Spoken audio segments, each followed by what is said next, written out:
Noong taong 2009, sa edad na 24, saka pa lang ako nagkaroon ng unang boyfriend.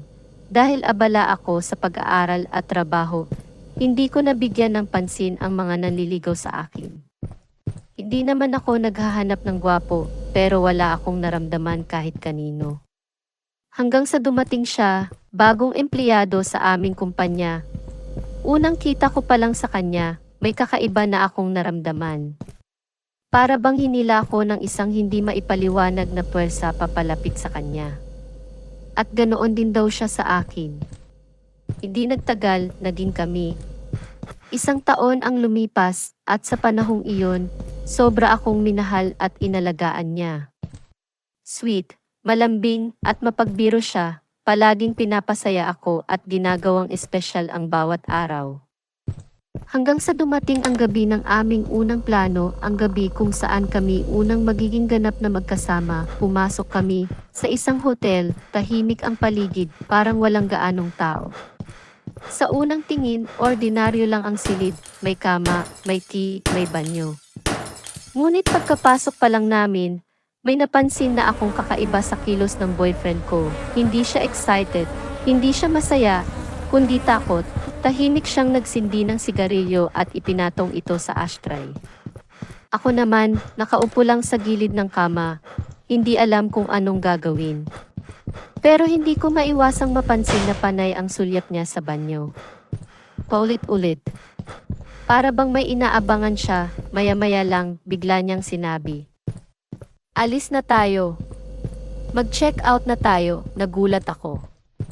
Hindi ko alam kung anong nangyari. Pero sa loob-loob ko, masaya ako na hindi natuloy ang plano namin. Habang papunta kami sa elevator, mahigpit niyang hinawakan ang kamay ko at sinabihan akong huwag lilingon. Hindi ko alam kung bakit, pero sinunod ko siya. Pagdating sa reception, napansin namin na naiwan pala namin ang keycard sa kwarto. Kailangan itong balikan. Pero ang boyfriend ko ayaw na umakyat. Sobrang takot niya. Kaya ako na lang ang bumalik kasama ang tagalinis ng hotel. Matapos naming lumabas ng hotel, dumaan muna kami sa isang fast food chain para kumain. Hindi ko na mapigilan ang sarili ko, kaya tinanong ko siya kung bakit siya natakot at bigla na lang nag-aya umalis. Nagdalawang isip siya kung sasabihin niya o hindi. Pero sa huli, inamin niya sa akin ang totoo, may third eye ako at doon niya ibinunyag ang nakita niya. Pagkapasok daw namin sa kwarto, agad niyang napansin ang isang babae sa loob ng banyo. Noong una, nakasilip lang ito mula sa siwang ng pinto, tahimik na nakatitig sa amin. Pero habang tumatagal, lumalabas ito unti-unti. Hanggang sa tuluyan na itong lumabas, nakasuot ng dugo ang damit, mahaba ang buhok, at ang mukha nito'y balot ng dugo. Bigla raw itong lumapit sa kanya, tila gustong tumabi sa kanya sa kama at doon siya kinilabutan. Kaya kahit hindi niya maintindihan kung bakit hindi ko ito nakikita o nararamdaman, nagpasya siyang umalis kami agad. Ang mas nakakatakot pa, habang papalabas daw kami ng kwarto, sumunod ang babae sa amin. Hanggang sa elevator. Mabuti na lang daw, hindi ito sumama sa loob ng elevator nang sumara ang pinto. Nanindig ang balahibo ko sa kwento niya. Hindi ko alam kung matatakot ako o matutuwa na hindi ako nakakakita ng ganun. 4 na araw kaming walang pasok noon dahil sa Chinese New Year. Pagbalik ko sa trabaho, napansin kong wala na ang boyfriend ko, wala man lang siyang paalam. Hindi rin siya sumasagot sa mga tawag at text ko, hanggang sa may narinig akong balita, bumalik na raw siya sa Pilipinas, nasaktan ako. Pero imbes na magpakalugmok, inisip ko na lang na baka may dahilan kung bakit nangyari iyon.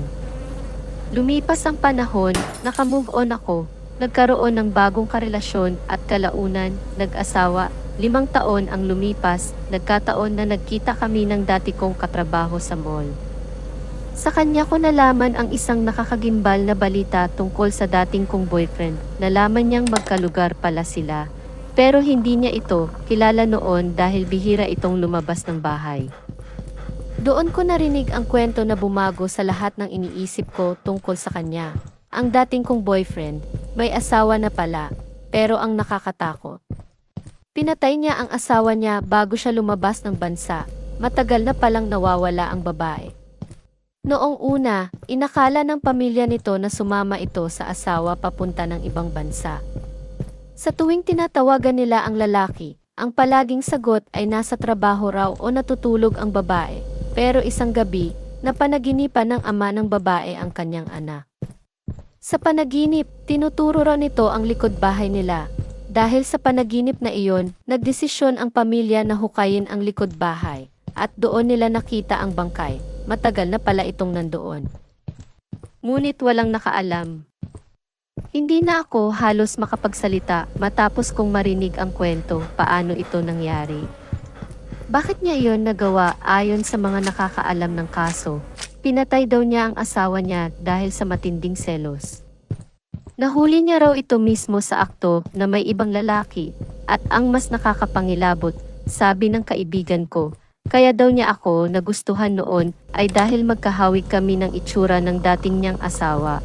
Matapos kong marinig ang lahat, binalikan ko sa isipan ang gabing iyon sa hotel, ang dugo ang babae, ang takot ng boyfriend ko, ang biglaang pag-alis niya, at ang hindi maipaliwanag na damdaming bumalot sa akin ng gabing iyon. Isa lang ang tanong na paulit-ulit na tumatakbo sa isip ko. Baka kaya niya nakita ang babaeng iyon sa banyo, ay dahil hindi lang iyon, basta multo, baka iyon ang babaeng kanyang pinatay.